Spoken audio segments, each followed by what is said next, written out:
تو رب کریم نے فرشتوں سے فرمایا کہ وَاتَّخَذَ اللَّهُ إِبْرَاهِيمَ خَلِيلًا، ابراہیم میرا دوست ہے۔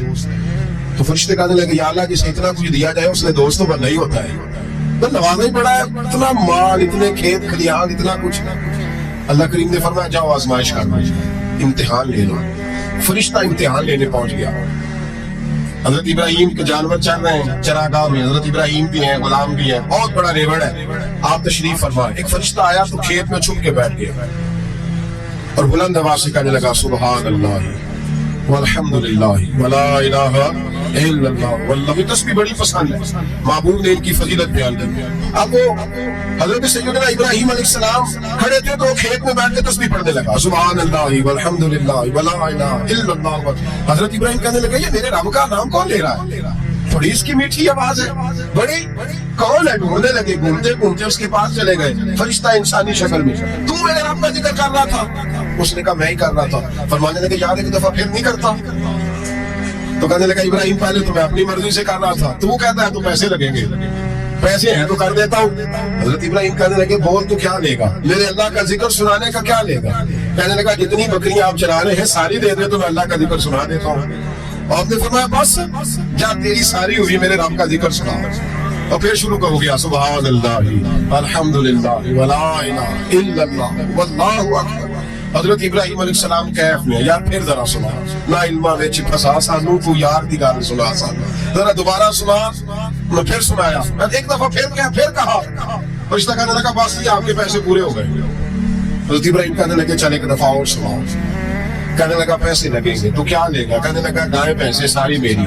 فرمایا بس یار اتنی قیمت، تو سنا صحیح، سارا کچھ ہی تیرا۔ پھر شروع ہو گیا سبحان اللہ والحمدللہ ولا الہ الا اللہ واللہ اکبر۔ گائیں دے دی، بھینسیں دے دی، وہ ذکر سنا کر حضرت ابراہیم کبھی مچلتے ہیں، کبھی روتے ہیں، کبھی آہیں پڑھتے ہیں، تو میرے رب کا نام لے رہا ہے، ذرا پھر سے لے۔ کیف جاری ہے۔ کہنے لگا بس بھائی۔ حضرت ابراہیم فرمانے لگے تو اور لے لے جو لینا ہے، مجھے ذکر سنا۔ اس نے کہا ابراہیم بکریاں میں لے چکا، گائے بھینسیں میں لے چکا، اونٹ رہ گئے، سارے لے لوں گا پھر ذکر سناؤں گا۔ فرمایا کیا تیرا ہوا تو ذکر سناتا رہے، میں دیتا ہوں۔ دے دیا، کچھ نے ذکر کیا تو اب خاموش ہو گیا۔ حضرت ابراہیم خلیل اللہ علیہ السلام فرمانے لگے ذکر سنا۔ کہنے لگا ابراہیم اب تیرے پاس دینے کو کیا ہے، ہر چیز تو میں لے چکا۔ آپ فرمانے لگے یہ گائے بھینسیں بکریاں چلانے کے لیے تجھے کوئی نوکر ملازم بھی تو چاہیے نا، تو اس طرح کر مجھے رکھ لے، میں روٹی نہیں مانگوں گا، کھانا نہیں مانگوں گا، تو اللہ کا ذکر سناتا رہنا، میں تیرے جانوروں کی نوکری کرتا رہوں گا۔ حضرت ابراہیم علیہ السلام نے جب یہ کہا نا، فرشتے کی آنکھوں میں آنسو آ گئے۔ تر دامنی پہ شیخ ہماری نہ جائیے، ہم دامن نہ چھوڑ دیں تو فرشتے وضو کریں۔ فرشتہ رو پڑا اور کہنے لگا ابراہیم مجھے سینے سے لگاؤ، آپ واقعی اس قابل ہے کہ اللہ آپ کو اپنا دوست بنائے، واقعی اس قابل ہے کہ رب آپ کو اپنا۔ حضرت ابراہیم علیہ السلام کا خدا سے محبت کرنے کا نرالا انداز، اور میرے بھائی یہی محبت انہیں میرے مصطفیٰ سے بھی تھی۔ ایک نبی گھر بنا رہا ہے، دوسرا بنوا رہا ہے۔ حضرت اسماعیل علیہ السلام پتھر اٹھا کے لا رہے ہیں، جناب ابراہیم بنا رہے ہیں۔ جب خانہ کعبہ بن گیا تو کہنے لگے ربنا وابعث فیہم رسولا، اے اللہ اب اسے بسانے کے لیے اپنا آخری رسول بھی عطا فرما۔ نبی پاک فرماتے ہیں میں دعا ہوں حضرت ابراہیم کی۔ یہ قربانی حضرت ابراہیم کا طریقہ ہے۔ حضور نے اگرچہ نبی پاک کی اپنی سنت تھی، یہ بھی کہہ سکتے جو سنتی و سنت ابیکم ابراہیم، میری سنت ہے اور تمہارے باپ ابراہیم کی سنت ہے، یہ نہیں فرمایا۔ جب صحابہ نے کہا قربانی کیا ہے، فرمایا سنت ابیکم ابراہیم، یہ تمہارے باپ ابراہیم کی سنت ہے۔ ہر صاحب نصاب پر قربانی واجب ہے، جو زکوٰۃ کا نصاب رکھتا ہو اس پر قربانی واجب ہے، یعنی ضروریات سے زیادہ اتنے پیسے جتنے پیسوں سے زکوٰۃ فرض ہوتی ہے، اتنے پیسے جس آدمی کے پاس قربانی سے پہلے آ جائیں اس آدمی پر قربانی کرنا واجب ہے۔ بکرا، چترا، دمبا 1 سال کا یا دمبا 6 مہینے کا ہو پر اتنا بڑا محسوس ہوتا ہو کہ لگے کہ 1 سال کا ہے، اس کی قربانی ہو سکتی ہے۔ جانور میں کوئی عیب نہیں ہونا چاہیے، اتنا کمزور نہ ہو کہ ذبح جہاں سے کرنا ہے وہاں وہ چل کے جا نہ سکے، اتنا کمزور جانور نہ ہو، اس کے اندر بظاہر کوئی اتنا بڑا نقص نہ پایا جاتا ہو، کانا نہ ہو، لنگڑا نہ ہو، کوئی اس کی ہاتھ نہ کٹے ہوئے ہو، ایسا نقص جو واضح ہو۔ بکرا 1 سال کا، گائے اور بھینس یہ 2 سال کی، اونٹ 5 سال کا۔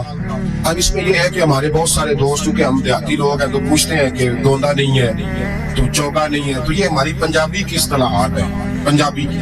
شریعت اسلامیہ نے سال بتائے یہ تو ہم نے اپنی آسانی کے لیے یا دیہاتوں میں جو ماحول تھا اس طرح کا جانور لیں، خوبصورت جانور لیں. جو نصاب ہے وہ میں نے آپ کو بتایا.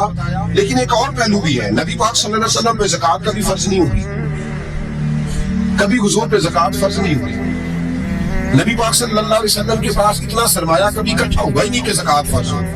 لیکن نبی پاک کے صحابہ فرماتے ہیں کہ مدینے کے 10 سالوں میں اللہ کے رسول نے ہر سال قربانی فرمائی ہے، ہر سال قربانی دی. اور جس سال حضور حج کرنے گئے اس سال اللہ کے نبی نے 63 اونٹ ذبح فرمائے. اور حضور صلی اللہ علیہ وسلم جب اونٹ ذبح کرنے لگتے نا تو صحابہ کہتے ہیں اونٹ خود دوڑ کے حضور کے سامنے آ کے لیٹ جاتا اور نبی پاک اسے ذبح کرتے اور فرماتے ہیں ایک دوسرے کو دھکے دیتے ہیں اونٹ کے، پہلے میں نے جانا ہے ذبح ہونے کے، پہلے میں نے انہیں پتا تھا کہ جو مصطفیٰ کے ہاتھوں ذبح ہوگا وہ تو دائمی زندگی پا جائے گا. یہاں بھی وہاں بھی زندہ. 63 اونٹ ذبح کیے. ایک اونٹ میں کتنی قربانیاں ہوتی ہیں؟ 60. اب 63 کو 60 سے ضرب دو گے تو کتنی بنے گی؟ اور پھر نبی پاک صلی اللہ علیہ وسلم نے 10 سال مدینہ منورہ میں قربانی دی، ہر سال. اب وہ 63 اونٹ، ایک اونٹ میں 7 قربانیاں، ہر سال 10 قربانی. اور مولا علی شیر خدا فرماتے ہیں نبی پاک 2 قربانیاں دیتے.